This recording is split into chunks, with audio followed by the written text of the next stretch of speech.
Hello, नमस्कार विद्यार्थी मित्रांनो. पुन्हा एकदा तुमचं सगळ्यांचं आपल्या आजच्या या लेक्चरमध्ये स्वागत आहे. आपलं आजचं जे लेक्चर आहे ते राज्यपाल या टॉपिकचं पुढचं लेक्चर आहे आणि या लेक्चरमधून आपण शिकणार आहोत राज्यपालाचा उरलेले सर्व मुद्दे जे परीक्षांसाठी अत्यंत महत्त्वाचे असतात. ओके, तो लेक्चर जे आहे ते पूर्णपणे बघितल्यानंतर तुम्हाला ज्या ज्या गोष्टी मिळणार आहेत त्या आत्ताच सांगून ठेवतो. लेक्चर पूर्ण बघितल्यानंतर तुम्हाला मिळेल राज्यपालांची जी उरलेली कर्तव्य आहेत ती सगळी कर्तव्य. राज्यपाल केंद्र सरकार आणि राज्य सरकार या दोघांमध्ये सुद्धा कशा पद्धतीने नेमकं काम करतात, कशा पद्धतीने राज्यपालाचं पद जे आहे हे केंद्राची राज्यामध्ये काय म्हणतात त्याला पाठराखण करण्याचं काम करतं. राज्यपालाचे ड्युअल जे जॉब्स असतात म्हणजे केंद्राचा प्रतिनिधी म्हणून सुद्धा आणि राज्याचा प्रतिनिधी म्हणून सुद्धा कशा पद्धतीने राज्यपाल काम करतात हे सगळे मुद्दे जे आहेत ते आपले या लेक्चरमध्ये कव्हर होणार आहेत. Okay, so let's start. Okay मित्रांनो, मी स्वागत दरक आणि आजचं आपलं जे लेक्चर आहे हे लेक्चर राज्यपाल या टॉपिकसाठी राज्यसेवा स्टडी सेंटर तर्फे आपण घेत आहोत. ओके, चलो सुरू करूयात. आपण सगळ्यात पहिल्यांदा राज्यपाल या टॉपिक काय काय ऑलरेडी बघितलेलं आहे ते सगळे मुद्दे जे आहेत ते बघून घेऊ एकदा शॉर्ट मध्ये पटकन. आलं लक्षात? ओके, राज्यपाल हा टॉपिक बघायला सुरुवात केल्यानंतर आपण सगळ्यात पहिल्यांदा बघितलं होतं ते म्हणजे राज्यपाल हे पद काय असतं आणि राज्यपाल पदाची नेमणूक जी आहे ती कशा पद्धतीने होत असते. आलं लक्षात? ओके, मग राज्यपालाची नेमणूक बघितल्यानंतर आपण त्याची कंपॅरिझन जी आहे ती राष्ट्रपती या टॉपिक सोबत सुद्धा केलेली होती. राष्ट्रपती या टॉपिक मध्ये आपण बघितलं होतं की बाबा राष्ट्रपतीची नेमणूक कशी होते, तिथे खरं नेमणूक नसते, ती निवडणूक असते. मग त्या निवडणुकीमध्ये कोण कोण मतदान करतं, काय काय मतदान करतं, याची छोटीशी रिव्हिजन जी आहे ती आपण केली होती. त्याच्यानंतर आपण बघितलं होतं की बाबा राष्ट्रपतीची निवडणूक होते, मग राज्यपालाची निवडणूक का नाही होत, त्याच्या मागची कारणं जी आहेत ती आपण ऑलरेडी बघितली आहेत. तुम्ही जर बघितले नसतील तर ते मागच्या व्हिडिओज मध्ये आहे. लेक्चर नंबर मला वाटतं 22 किंवा 21 मध्ये ते असेल, एकदा बघून घ्या. ओके, त्याच्यानंतर आपण बघायला सुरुवात केली की राज्यपालाचा जो पदावधी असतो तो पदावधी किती कालावधीचा असतो. आलं लक्षात? ओके, मग या पदावधीमध्ये कशा पद्धतीने राज्यपालांचं पद जे आहे ते 5 वर्षासाठी असतं, कशा पद्धतीने ते 5 वर्ष जे आहेत ते राष्ट्रपतीच्या मर्जीवर डिपेंडंट आहेत, हे सगळे मुद्दे जे आहेत ते आपण काय केले होते, कव्हर केले होते. बरोबर आहे. मग राज्यपालांचा पदावधी जो आहे तो पदावधी पूर्ण झाल्यानंतर त्या पदावधीशी संबंधित काही ठराविक मुद्दे जे प्रिलिम्स मध्ये वारंवार विचारले जातात हे सुद्धा मागच्या लाईव्ह लेक्चर्स मध्ये जे आहेत ते आपण कव्हर केले होते. त्याच्याशी संबंधित काही प्रश्न सुद्धा मी तुम्हाला विचारले होते आणि तुम्ही त्याची लाईव्ह उत्तरं सुद्धा दिली होती. ओके, जर तुम्ही अजून तो व्हिडिओ बघितला नसेल तर आपल्या चॅनलवर पॉलिटीच्या प्लेलिस्ट मध्ये तो व्हिडिओ आहे. मला वाटतं 21वं किंवा 22वं लेक्चर असेल. तुम्ही प्रॉपरली तो लेक्चर जो आहे तो शोधून बघून घ्या. ओके, त्याच्यानंतर राज्यपाल पदासाठीची अर्हता जी असते ती आपण बघितली होती आणि त्याची तुलना आपण राष्ट्रपती पदाच्या अर्हतेसोबत केली होती. मी तुम्हाला म्हणजे काय म्हणतात त्याला हे सुद्धा सांगितलं होतं की राष्ट्रपती पदाच्या अर्हतेमध्ये बरेच मुद्दे आहेत, राज्यपाल पदाच्या अर्हतेमध्ये फक्त 2च मुद्दे होते, ते म्हणजे भारतीय आणि दुसरं म्हणजे वयाचे 35 वर्ष. ओके, अपार्ट फ्रॉम दॅट 2 अजून मुद्दे होते पण ते जे आहेत ते नियमानुसार नाही आहेत, म्हणजे संविधानामध्ये असं कोणता नियम नाहीये की ते मुद्दे असलेच पाहिजेत. ओके, संविधानामध्ये मी तुम्हाला समजून सांगितलं होतं की राज्यपालाचं जे पद आहे हे राज्यपालाच्या पदासाठी संविधानामध्ये 2च गोष्टी सांगितल्यात, एक म्हणजे ते भारतीय असावेत आणि वयाचे 35 वर्ष पूर्ण झालेले असावेत. ओके, आणि त्याच्यानंतर उरलेले जे 2 मुद्दे आहेत म्हणजे राज्याबाहेरच्या व्यक्तीला राज्यपाल बनवावं आणि मुख्यमंत्री सोबत चर्चा करून राज्यपाल बनवावं. ओके, हे जे 2 मुद्दे आहेत ते संकेत आहेत. संकेत म्हणजे काय, पद्धत पडलेली आहे तशी, तो तसा काही नियम नाहीये आणि बऱ्याच वेळा त्या नियमाला म्हणजे काय म्हणतात त्या पद्धतीला डावललेलं सुद्धा आपल्याला दिसून येतं. आलं लक्षात? ओके, त्याच्यानंतर आपण बघितल्या त्या म्हणजे राज्यपाल पदाच्या शर्ती. राज्यपाल पदाच्या शर्ती नेमक्या काय काय आहेत ते सुद्धा बघितलं. सर शर्ती काय असतात हे सुद्धा आपण मागच्या लेक्चरमध्ये डिक्लेअर केलं होतं की एखादा जॉब म्हणा, एखादं काम म्हणा, चालू केल्यानंतर शर्त कशाला म्हणत असतात. ओके, राज्यपाल कुठे राहतील, त्यांना वेतन किती मिळेल, वगैरे वगैरे वगैरे सगळे मुद्दे. ओके, मग आपण बघितलं होतं ते म्हणजे काय, राज्यपाल शपथ आणि प्रतिज्ञा कशा पद्धतीने घेतात, त्यांना कोण देतं, ह्याची तुलना आपण राष्ट्रपती सोबत सुद्धा केली होती. एक्सप्लेन करताना तुम्हाला समजून सांगण्यात आलं होतं की राष्ट्रपती जे आहेत हे राष्ट्रपती काय करतात, राष्ट्रपती सर्वोच्च न्यायालयाचे जे मुख्य न्यायाधीश असतात यांच्याकडून जी शपथ किंवा प्रतिज्ञा आहे ही प्रतिज्ञा घेतात.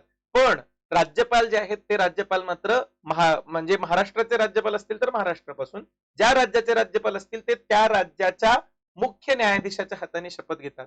सर मुख्य न्यायाधीश उपलब्ध नसतील तर मग जर मुख्य न्यायाधीश उपलब्ध नसतील तर मग ते त्या त्या राज्याच्या मुख्य न्यायालयाचा, सर्वोच्च न्यायालय म्हणतो, हायकोर्ट जे असतं, हायकोर्टला उच्च न्यायालय असं म्हणतात, उच्च न्यायालय जे असतं त्याचे जे सिनियर मोस्ट न्यायाधीश असतात, ज्येष्ठतम न्यायाधीश अशी शब्दरचना केली जाते, मग त्या ज्येष्ठतम न्यायाधीशाच्या हाताने काय करतात ते शपथ घेत असतात. बरोबर आहे. येस. त्याच्यानंतर आपण राज्यपालांचे विशेष अधिकार आणि उन्मुक्ती यांची सुद्धा चर्चा केली होती. तुम्हाला आठवण सुद्धा दिली होती की हे विशेष अधिकार आणि उन्मुक्ती हे आपण ऑलरेडी फंडामेंटल राईट्सच्या 14वा आर्टिकल जे डिस्कस करत होतो त्या आर्टिकल मध्ये बघितलं होतं. म्हणजेच पॉलिटीचं लेक्चर नंबर 2. बघा तुम्हाला किती लेक्चर एकमेकांना लिंक झालेले दिसते तिथे. आलं लक्षात? ओके. त्याच्यानंतर आपण राज्यपालांचे अधिकार आणि कार्य बघायला सुरुवात केली होती आणि त्याच्यामध्ये कार्यकारी अधिकार बघितले होते की राज्यातली सगळी कामं राज्यपालांच्या नावाने चालतात. ओके. आणि फक्त राज्यपालांच्या नावाने चालतात असं नाहीये, तर राज्यपालांकडे कोणकोणते पॉवर्स असतात, मुख्यमंत्र्यांची नेमणूक पासून तर अगदी मुख्यमंत्री जे आहेत या मुख्यमंत्र्यांच्या नेमणुकीनंतर काय म्हणतात त्याला, मंत्रिमंडळाची नेमणूक, मग मंत्रिमंडळ वैयक्तिकरित्या जबाबदार असणे, इथपासून सगळ्या ज्या गोष्टी आहेत त्या आपण काय केल्या होत्या, बघितल्या होत्या. तुम्ही लोकांनी जर हा लेक्चर बघितला नसेल तर अत्यंत आवश्यक असा लेक्चर आहे.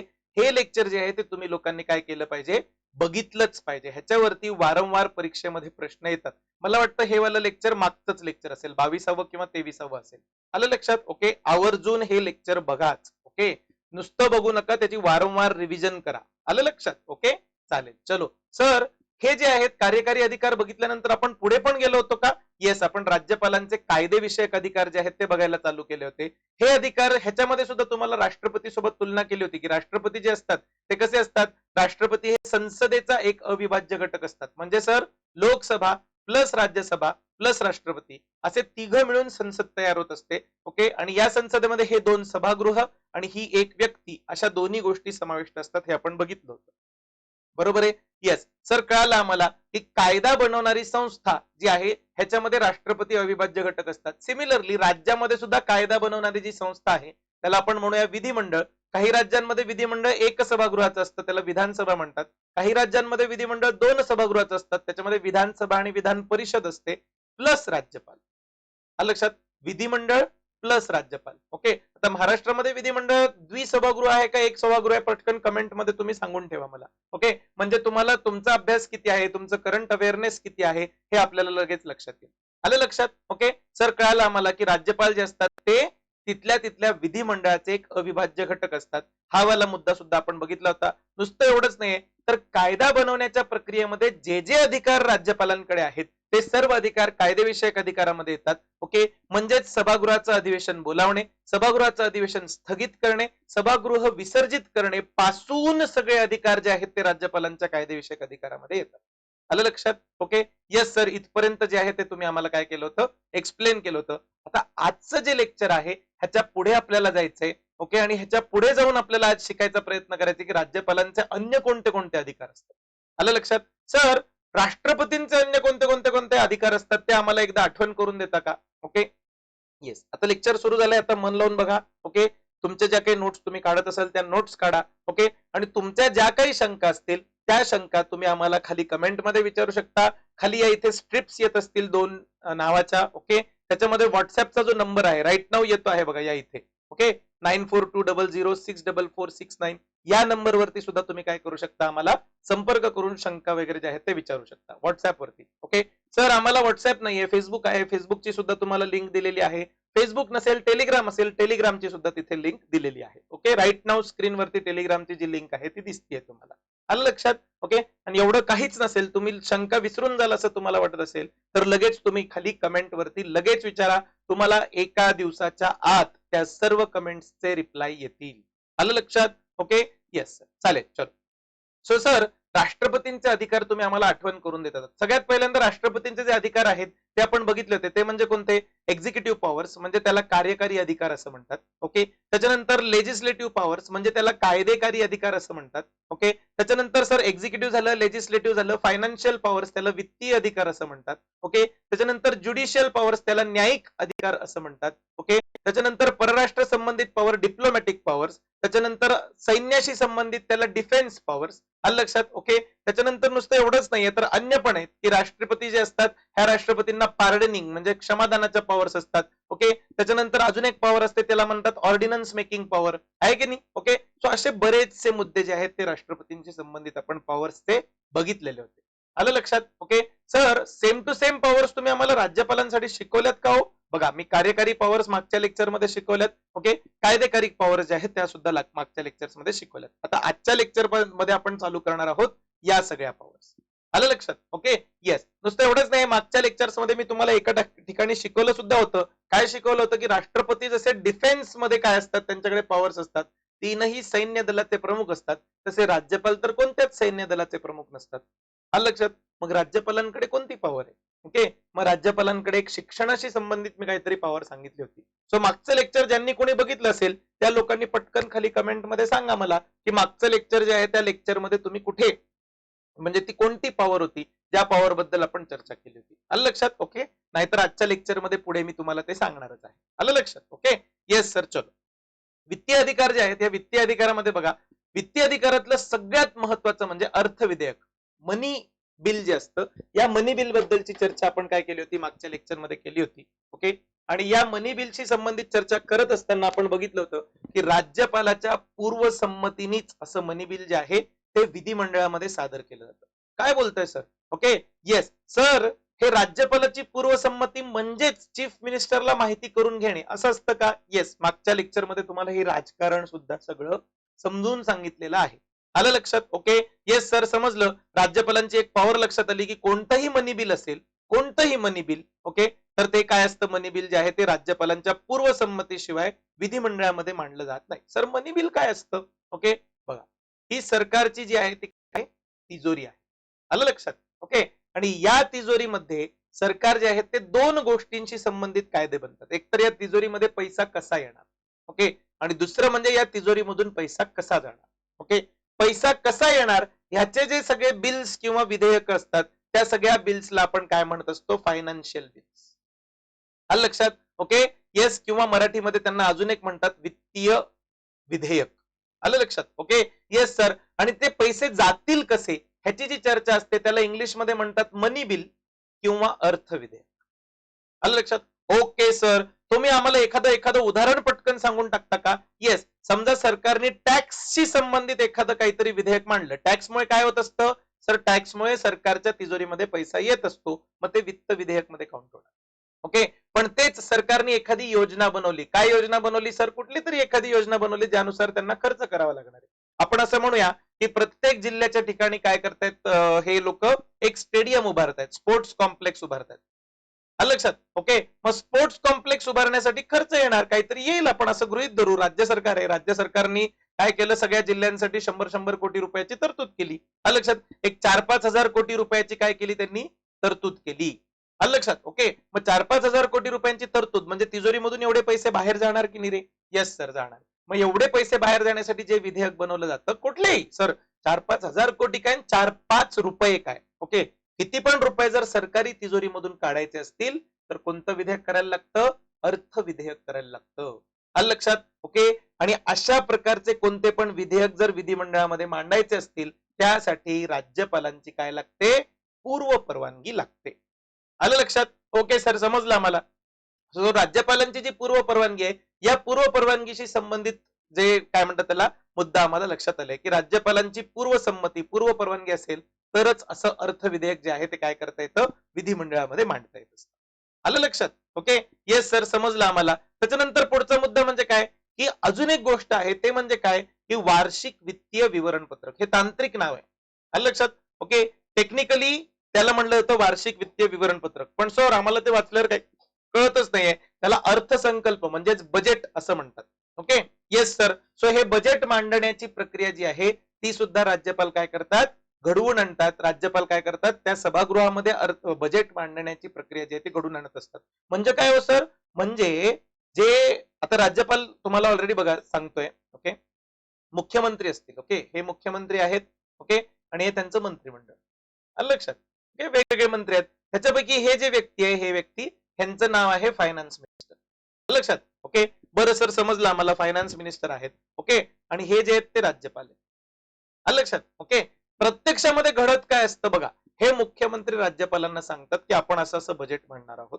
ओके, आणि राज्यपाल जे म्हणतात ओके मांडा. आलं लक्षात? पण त्याला तांत्रिक दृष्ट्या म्हणजे संविधान किंवा कायद्याच्या भाषेमध्ये हा वाला पाठ सांगितलाच जात नाही. म्हणताना नेहमी असंच म्हणतात की राज्यपालांनी काय केलं, बजेट मांडण्याची परवानगी दिली आणि त्यामुळे फायनान्स मिनिस्टरने बजेट मांडलं. आलं लक्षात? ओके, ते परवानगी देण्यालाच म्हणतात घडवून आणणे. ओके, बघा इथे लिहिलंय, राज्यपालांनी बजेट मांडण्याची परवानगी दिली म्हणजेच राज्यपालांनी अर्थसंकल्प मांडण्याचं घडवून आणलं. आलं लक्षात? ओके, बरं सर समजलं आम्हाला. त्याच्यानंतर दुसरी म्हणजे अनुदानाची मागणी जी आहे ती राज्यपालांच्या संमतीनेच सादर करता येते. अनुदान म्हणजे काय असतं बघा सर, आताच थोड्या वेळापूर्वी तुम्ही आम्हाला सांगितलं होतं ही सरकारची तिजोरी आहे, तिजोरीमध्ये ज्या मार्गाने पैसा येतो त्याला म्हणतात फायनान्स बिल किंवा वित्त विधेयक. ओके, आणि तिजोरीमधून ज्या मार्गाने पैसा जातो त्याला म्हणतात मनी बिल किंवा अर्थ विधेयक. आलं लक्षात? ओके, या मनी बिल मध्ये एक प्रकार अजून असतो तो म्हणजे अनुदानाची मागणी. ओके, म्हणजे एक्स्ट्रा अमाऊंट मागायची. आता त्यांनी 5,000 कोटी रुपये स्पोर्ट्स कॉम्प्लेक्स साठी मागितले होते की नाही. ओके, मग लक्षात आलं की 5,000 कोटी पुरत नाहीयेत, अजून एक आपल्याला 800 कोटी रुपये लागणार आहे. ओके, यांनी ऑलरेडी हे 5,000 कोटी वापरून घेतलेत आणि अजून एक फक्त 800 कोटी रुपये मिळाले तर प्रोजेक्ट जो आहे तो पूर्ण होऊन जाईल. ओके, म्हणून या लोकांनी असं ठरवलं की हे 800 कोटी रुपये जे आहेत ते आपण काय करू, अजून एक विधेयक मागून घेऊ. आलं लक्षात? हे एक्स्ट्राचं जे वरचं विधेयक असतं त्याला म्हणतात अनुदान मागणे, एक्स्ट्रा अमाऊंट मागणे. आलं लक्षामध्ये? ओके, येस सर समजलं आम्हाला की राज्यपाल जे असतात या राज्यपालांकडे हे अनुदानाची मागणी सुद्धा राज्यपालाच्या संमतीनेच करता येते. जर तुमच्या लक्षात राहिलं असेल की मनी बिल कसलं पण असू दे, मग ते अनुदानवाला असू दे नाही तर ओरिजिनल असू दे, ओके, कसलं पण मनी बिल असू दे, ते बाय डिफॉल्ट राज्यपालांच्या परवानगीशिवाय मांडता येत नाही. आलं लक्षात? ओके सर समजलंय आम्हाला की राज्यपालांच्याकडे ही पॉवर जी आहे ती खूप स्पष्टपणे असते. आलं लक्षात? त्याच्यानंतर पुढचा मुद्दा म्हणजे काय की समजा समजा असं काही झालं होते, फॉर एक्झाम्पल आता काय म्हणतात त्याला, करोनाची सिच्युएशन वगैरे जी आहे की नाही, मग या करोनाच्या सिच्युएशन सारख्या सिच्युएशन मध्ये किंवा ह्याच्यापेक्षा सुद्धा अजून एखादी आकस्मिक सिच्युएशन असू शकते. ओके, की त्या सिच्युएशन मध्ये हे विधेयक वगैरे मांडण्या एवढा वेळच नाहीये. ओके, म्हणजे सर हे पैसे काढण्यासाठी विधेयक मांडायचं, मग त्या विधेयकावरती चर्चा होणार, मग वोटिंग होणार, मग वोटिंग नंतर ते राज्यपालांकडे अप्रुव्हलसाठी जाणार, वेळ जाणार आहे ह्याच्यामध्ये खूप. ओके, पण काय झालंय, खूप मोठ्या प्रमाणामध्ये भूकंप, पूर अशी काहीतरी सिच्युएशन निर्माण झाली. मग अशा सिच्युएशन मध्ये काय करतात, त्याला म्हणतात आकस्मिक निधी. आलं लक्षात? ओके, आकस्मिक निधी. व्हॉट इज आकस्मिक निधी? सर आकस्मिक निधी काय असतं? ओके, येस, मग हे आकस्मिक निधी जे आहे हे जसं ही आता एक तिजोरी तुम्हाला सांगितली, कन्सोलिडेटेड फंड ऑफ इंडिया किंवा संचित निधी ज्याला म्हणतात, तसाच अजून एक तिजोरी असते, त्या तिजोरीचं नाव आहे आकस्मिक निधी, कंटिंजन्सी फंड ऑफ इंडिया. आलं लक्षात? जसं कन्सोलिडेटेड फंड ऑफ इंडिया मधून पैसे टाकण्यासाठी किंवा काढण्यासाठी विधेयक मांडावं लागतं, तसं या आकस्मिक निधीमधून पैसे काढण्यासाठी विधेयक मांडावं लागत नाही. आलं लक्षात? ओके, म्हणजे सर म्हणजे राज्य विधेयक मांडणं म्हणजे काय असतं सर? अरे इच्छा. ओके, बरं सांगतो. विधेयक मांडणं म्हणजे सभागृहामध्ये विधेयक मांडायला लागत असतं. सभागृह म्हणजे कोणतं सभागृह सर? विधानसभा. लक्षात? या विधानसभेमध्ये असं असं विधेयक मांडायचं की आम्हाला एवढे एवढे पैसे पाहिजेत. ओके, मग तेवढे पैसे जे ते विधानसभेमधले सत्ताधारी विरोधी सगळे मिळून वोटिंग करतात. ओके, त्या वोटिंग नुसार ते अप्रूव्ह झालं तरच मग ते पैसे जे आहेत ते प्रशासनाला म्हणजेच मुख्यमंत्री आणि मंत्रिमंडळाला मिळतात. आलं लक्षात? ओके सर समजलं आम्हाला की विधानसभेमध्ये विधेयक मांडावं लागतं. ओके, परत एकदा तुम्ही त्या तिजोऱ्यांचं चित्र काढता का? काढतो ना, बघा हे कोणता होता? हा होता संचित निधी म्हणजेच कन्सोलिडेटेड फंड ऑफ इंडिया. आलं लक्षात? त्याच्यानंतर हा जो होता हा निधी कोणता होता? तो म्हणजे कोणता की सर हा होता आकस्मिक निधी. ओके, बरं सर आता परत सांगा तुम्ही, संचित निधीमधून पैसे काढायला विधेयक मांडावं लागतं, वोटिंग बिटिंग सगळं व्हायला लागतं. आलं लक्षात? पण आकस्मिक निधीमधून पैसे काढायला विधेयक मांडावं लागतं का? नाही. आलं लक्षात? आकस्मिक निधीमधून जर तुम्हाला पैसे काढायचे असतील तर फक्त आणि फक्त राज्यपालांनी सही जरी देऊन टाकली तरी पैसे निघतात. ओके, मग सर या आकस्मिक निधीमध्ये काय अनलिमिटेड पैसे असतात का? अनलिमिटेड बिनलिमिटेड नसतात, ह्याच्यामध्ये काहीतरी एक सर्टन अमाऊंट असते. ओके, तर तुम्ही पैसे काढले की तेवढी अमाऊंट काय होते? कमी होते. मग नंतर जेव्हा केव्हा विधानसभा बसेल त्या विधानसभेमध्ये सांगितलं जातं की आम्ही आकस्मिक निधीमधून असे असे पैसे काढलेले आहेत. ओके, आणि तेवढे पैसे या संचित निधीमधून परत या आकस्मिक निधीमध्ये टाकून देऊ. आलं लक्षात? हे करताना मात्र विधेयक मांडावं लागतं. आलं लक्षात? काय कळालं सर आम्हाला? आकस्मिक निधीमधून पैसे काढायला विधेयक मांडावं लागत नाही, पण आकस्मिक निधीमध्ये पैसे टाकायला मात्र विधेयक मांडावं लागतं. ओके सर, हे आकस्मिक म्हणजेच काय? आकस्मिक म्हणजे इमर्जन्सी सिच्युएशन, अचानक उद्भवलेली सिच्युएशन. आलं लक्षात? ओके, आणि या अचानक उद्भवलेल्या सिच्युएशन साठी सरकारकडे थोडी तरी रक्कम रेडी असावी, विधानसभेची वाट बघत बसण्याची गरज नसावी, म्हणून ही तरतूद. ओके सर, कळालं आम्हाला. म्हणजेच राज्यपाल जे आहेत या आकस्मिक निधीमधून काय बघा, अचानकपणे उद्भवलेला खर्च, अचानक आकस्मिकपणे उद्भवलेला खर्च करण्यासाठी राज्यपाल काय करतात? आकस्मिक खर्च निधी, कंटेंजन्सी फंड ऑफ स्टेट, ह्याच्यामधून काय करतात? तरतूद करू शकतात. बरेच विद्यार्थी विचारतात की सर अग्रिम काय असतं? अग्रिम म्हणजे परवानगी न घेता काढलेली रक्कम, एक्स्ट्रा काढलेली रक्कम, वरती काढलेली रक्कम. आलं लक्षात? ओके, येस सर, समजलं आम्हाला की अशा पद्धतीची तरतूद काय आहेत राज्यपाल करू शकतात. ओके, त्याच्यानंतर अजून एक मुद्दा म्हणजे काय की राज्यपाल दर 5 वर्षांनी पंचायत संस्था, ओके, पंचायत संस्था काय असतात सर? ग्रामपंचायत, त्याच्यानंतर पंचायत समिती, मग नगरपालिका आणि जिल्हा परिषद. ओके, या सगळ्यांना पंचायत संस्था म्हणलं जातं. लक्षात? ओके, येस सर, पंचायत संस्था आणि म्युनिसिपालिटी या सर्वांच्या वित्तीय स्थितीच्या चौकशीसाठी राज्य वित्त आयोगाची स्थापना करतात. ओके, येस सर, आम्हाला ते राष्ट्रपतीच्या चॅप्टर मधला तुम्ही एक्सप्लेन केलेलं आठवतंय आम्हाला. काय आठवतंय रे तुम्हाला? ओके, की सर राष्ट्रपतीच्या चॅप्टर मध्ये तुम्ही आम्हाला म्हणजे एक्सप्लेन केलं होतं की फायनान्स कमिशन इस्टॅब्लिश करणे हे काय आहे? सर, फायनान्स कमिशन इस्टॅब्लिश करणे हा राष्ट्रपतीची फायनान्शियल पॉवर आहे. पण या कमिशनच्या आतमध्ये सदस्यांची नेमणूक करणे, ओके, या सदस्यांची नेमणूक करणे हा मात्र राष्ट्रपतींचा एक्झिक्युटिव्ह अधिकार आहे. केलेलं आठवते की नाही? एक्सप्लेन केलेलं. ओके, किती जणांना आठवतं रे हे एक्सप्लेन केलेलं? ज्यांना आठवत नसेल त्या लोकांना याचा अर्थ आहे मागचं लेक्चर बघण्याची आवश्यकता आहे. त्या लोकांनी मागचे लेक्चर बघा. सर मी ऑलरेडी बघितलेत, आता माझा वेळ जाईल ते बघण्यामध्ये. तू एक स्पीडनी बघा, ओके, पण बघा, ओके, तरच तुम्हाला त्याचा फायदा होणार आहे. तुम्हाला हे लक्षात नसेल तर आवश्यक आहे. ओके सर, समजलं आम्हाला. काय समजलं? की राष्ट्रपतींची फायनान्शियल पॉवर म्हणजे फायनान्स कमिशनची इस्टॅब्लिशमेंट. ओके, आणि त्या फायनान्स कमिशन मध्ये अध्यक्ष आणि सदस्य नेमणे, एक अध्यक्ष असतात, 4 सदस्य असतात. ओके, यांची नेमणूक करणे ही राष्ट्रपतींची एक्झिक्युटिव्ह म्हणजे कार्यकारी पॉवर आहे. लक्षात? सिमिलरली राज्यपाल जे असतात या राज्यपालांचे अजून एक कार्यकारी काय म्हणतात, राज्यपालांच्या मध्ये सुद्धा पॉवर आहे. कोणती? की finance commission of state establish करणे ही राज्यपालांची फायनान्शियल पॉवर झाली. आणि या फायनान्स कमिशन ऑफ स्टेट मध्ये असे सदस्य नेमणे ही त्यांची सुद्धा काय झाली? एक्झिक्युटिव्ह पॉवर झाली. अरे वा सर, आम्हाला जर राष्ट्रपती पाठ असलं असतं तर आम्हाला हे राज्यपालाला पाठ करायची गरजच नाहीये. लक्षात?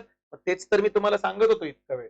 लक्षात? ओके सर, समजलं आम्हाला. आम्ही राष्ट्रपतीवाला मुद्दा जो आहे तो पाठ करून ठेवू. ओके, येस, तेच लिहिलं होतं की दर 5 वर्षांनी काय करतात? ते राज्य वित्त आयोगाची स्थापना करतात. लक्षात? Okay sir. सो कोणते कोणते अधिकार बघितले सर? एक्झिक्युटिव्ह पॉवर बघितल्या, लेजिस्लेटिव्ह पॉवर बघितल्या, फायनान्शियल पॉवर बघितल्या. एक्झिक्युटिव्ह म्हणजे कार्यकारी, लेजिस्लेटिव्ह म्हणजे कायदेकारी, आणि फायनान्शियल म्हणजे कोणते रे? सर, फायनान्शियल पॉवर म्हणजे वित्तीय. ओके, जमेल? समजलं सर आम्हाला. त्याच्यानंतर पुढचा जो अधिकार आहे तो आहे न्यायविषयक अधिकार. लक्षात? ज्युडिशियल पॉवर्स ज्याला म्हणतात. बघूया ज्युडिशियल पॉवर्स. येस सर, चलो. सो ज्युडिशियल पॉवर्स कुणाच्या बघतोय तर आपण ज्युडिशियल पॉवर्स? लक्षात आहे की नाही आपण काय बघतोय? सर, आपण राज्यपाल हा टॉपिक बघतोय आणि राज्यपालांच्या सगळ्या पॉवर्स बघतोय. जमेल तिथे राष्ट्रपती सोबत कम्पेअर सुद्धा करत आहोत. आलं लक्षात? Okay, yes sir. सो न्यायविषयक अधिकार जे आहेत हे सगळे न्यायविषयक अधिकार आपण काय करूयात? बनवून घेऊयात. आलं लक्षात? ओके, येस सर, चलो.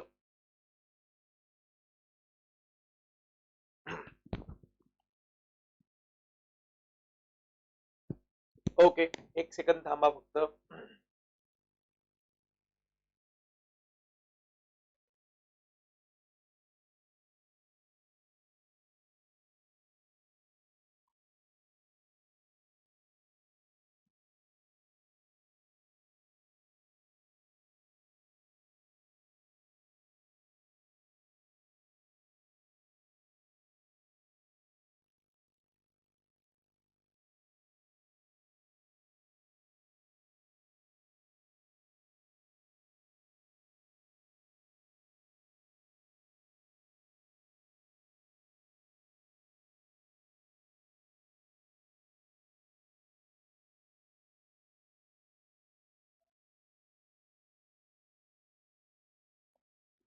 ओके चलो सो सर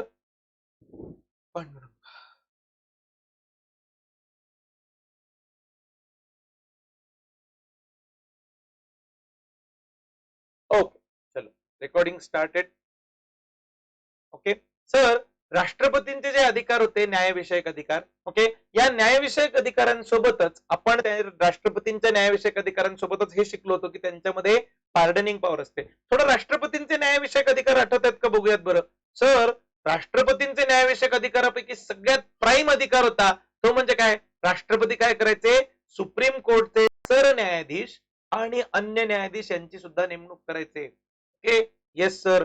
ह्याच्याशिवाय अजून एक होतं ते म्हणजे राष्ट्रपती संपूर्ण देशामधल्या हायकोर्टचे मुख्य न्यायाधीश आणि अन्य न्यायाधीश यांची सुद्धा नेमणूक करायचे. कोण करायचे रे सर, राष्ट्रपतीच करायचे. ओके मात्र राज्यपाल कोणाची करणार आहे की नाही. Okay yes sir. राज्यपाल सुप्रीम कोर्टची पण करू शकत नाहीत आणि हायकोर्टची पण करू शकत नाही कारण त्यांची नेमणूक तर ऑलरेडी राष्ट्रपतींनी केली आहे. लक्षात. मग राज्यपाल कोणाची नेमणूक करतात, राज्यपाल ते आहे ते जिल्हा पातळीवरचे ज्याला आपण लोअर कोर्ट असं म्हणतो. लक्षात. कनिष्ठ न्यायालय. सो लोअर कोर्ट जे असतात या सगळ्या लोअर कोर्टच्या सर्व न्यायाधीशांची नेमणूक राज्यपाल करत असतात. ओके सर समजलं आम्हाला. सो हे सगळे मुद्दे जे आहेत ते आपल्याला बघायचे आहेत. फक्त न्यायाधीशांची नेमणूकच असते का सर, राष्ट्रपतींसारखे माफीचे पॉवर्स यांच्याकडे नाही आहेत का, आहेत. त्यावाल्या पॉवर सुद्धा डिटेलमध्ये आहेत. ओके त्यांचे अर्थ आपण ऑलरेडी राष्ट्रपतीच्या ह्याच्यात बघितलेत पण इथे यांच्याकडे कोणत्या कोणत्या पॉवर्स असतात ते आपण बघणारच आहोत. आलं लक्षात. ओके चालेल सर. चलो बघूयात की राज्यपालांकडे न्यायविषयक अधिकार कोणते कोणते बघा. ओके राष्ट्रपती उच्च न्यायालयामधील न्यायाधीशांच्या जेव्हा नेमणुका करत असतात तेव्हा ते काय करतात, संबंधित राज्याच्या राज्यपालांचा विचार घेतात. आलं लक्षात. Okay sir. आता गंमत अशी आहे की राष्ट्रपती अशा पद्धतीने नेमणूक करत असताना ओके राज्यपालांचा विचार घ्यावा अशी तरतूद संविधानामध्ये आहे. आलं लक्षात. पण संविधानामधल्या या तरतुदीचा नेमका अर्थ काय लावला गेलेला आहे हे आपण नंतर सुप्रीम कोर्ट आणि हायकोर्ट नावाच्या चॅप्टर मध्ये बघणार आहोत. ओके त्याच्यामध्ये नेमकी न्यायाधीशांची नेमणूक होण्यामागचं राजकारण काय आहे, न्यायाधीशांची नेमणूक होण्यामागची पद्धत कशी चालते, कॉलेजियम काय भानगड असते, हे सगळं आपण बघणार आहोत. आलं लक्षात. ओके सर चालेल. आता आम्हाला फक्त एवढंच लक्षात घ्यायचंय की राष्ट्रपती जेव्हा नेमणूक करत असतात राज्यामधल्या हायकोर्ट मधल्या लोकांची त्या राज्यपालांसोबत चर्चा करतो. आलं लक्षात. Okay yes. त्याच्यानंतर दुसरी गोष्ट म्हणजे काय की राष्ट्रपती जे आहेत ते काय करतात, राष्ट्रपतींना अजून काही पॉवर्स आहेत बघा. न्यायविषयक पॉवर्सच आपण बघतोय की राज्याच्या कार्यकारी अधिकाराच्या व्याप्तीमध्ये जर कोणत्याही कायद्याविरुद्ध अपराधाविरुद्ध जर एखाद्या व्यक्तीला दोषी ठरवण्यात आलं तर त्याच्याबद्दल राष्ट्रपती राष्ट्रपती नाही राज्यपाल काही ठराविक पद्धतीने माफी देऊ शकतात. ओके सर ते राष्ट्रपतींच्या माफीच्या वेळेस तुम्ही आम्हाला पाठ करून घेतलं होतं की राष्ट्रपती 3च केसमध्ये माफी करतात. कोणत्या कोणत्या 3 केस होत्या, सगळ्यात पहिलं तर त्या व्यक्तीला जी काही शिक्षा झालेली आहे ती शिक्षा ह्यांनी दिलेली पाहिजे, सैन्य दलाने दिलेली पाहिजे. ओके त्याला मार्शल लॉ असं म्हणतात. ओके किंवा केंद्रीय सेंट्रल गव्हर्नमेंटचे जे लॉ असतील ओके ते सेंट्रल गव्हर्नमेंटच्या लॉ नुसार त्याला शिक्षा झालेली पाहिजे किंवा त्याला मृत्यूदंडाची शिक्षा झाली पाहिजे. तरच राष्ट्रपती काय करतात, मध्ये पडतात आणि माफी वगैरे देऊ शकतात. आलं लक्षात. मग राज्यपाल जे आहेत राज्यपाल काय करतील रे, सैन्य दलाच्या केसमध्ये राज्यपाल माफी देऊ शकत नाहीत, सेंट्रल गव्हर्नमेंटच्या लॉज मध्ये राज्यपाल माफी देऊ शकत नाहीत, मृत्यूदंडाच्या केसमध्ये सुद्धा राज्यपाल माफी देऊ शकत नाहीत. म्हणजे राज्यपालांकडे फक्त एकमेव मार्ग राहिला ओके ते म्हणजे कोणता, स्टेट गव्हर्नमेंटच्या लॉजच्या केसमध्ये काय करतात, राज्यपाल माफी देतात. म्हणजे आता बघा बरं, पटकन कमेंट करायची ओके आणि पूर्ण वाक्यामध्ये खाली कमेंट करायची. काय कमेंट करायची, 1 सेकंड साठी व्हिडिओ पॉज करून कमेंट केली तरी चालेल. ओके हा आहे ए आणि हा आहे बी. ओके या ए या माणसाला काय झाली आहे, सेंट्रल गव्हर्नमेंटच्या लॉ नुसार शिक्षा झालेली आहे. ओके मग यांनी माफीसाठी कुणाकडे अप्लाय करायचं, प्रेसिडेंटकडे का गव्हर्नरकडे. आलं लक्षात. Okay yes sir. आणि त्याच्यानंतर हा बी जो आहे या बी ला काय झालेली आहे, या बी ला स्टेट गव्हर्नमेंटच्या लॉ नुसार शिक्षा झालेली आहे. आलं लक्षात. ओके मग यांनी कुणाकडे माफी मागायची, प्रेसिडेंटकडे की गव्हर्नरकडे. आलं लक्षात. ओके येस फटकन तुम्ही सांगा की ए कुणाकडे जायला पाहिजे माफी मागायला आणि बी कुणाकडे जायला पाहिजे माफी मागायला. ओके येस उद्याच्या उद्या या सर्व कमेंट्सचे मी निकाल देणार आहे. असं होऊ शकतं कधी कधी की सर व्हिडिओ पब्लिश केल्यानंतर आम्ही खूप दिवसानंतर बघतोय, 15 दिवस, 20 दिवस, महिन्याभरानंतर तुमचा व्हिडिओ बघतोय, मग आम्ही कमेंट करू की नको? तुम्ही लोकांनी सुद्धा कमेंट करायची. तुम्ही कधीही कमेंट केली की 24 तासाच्या आत माझं उत्तर येणार.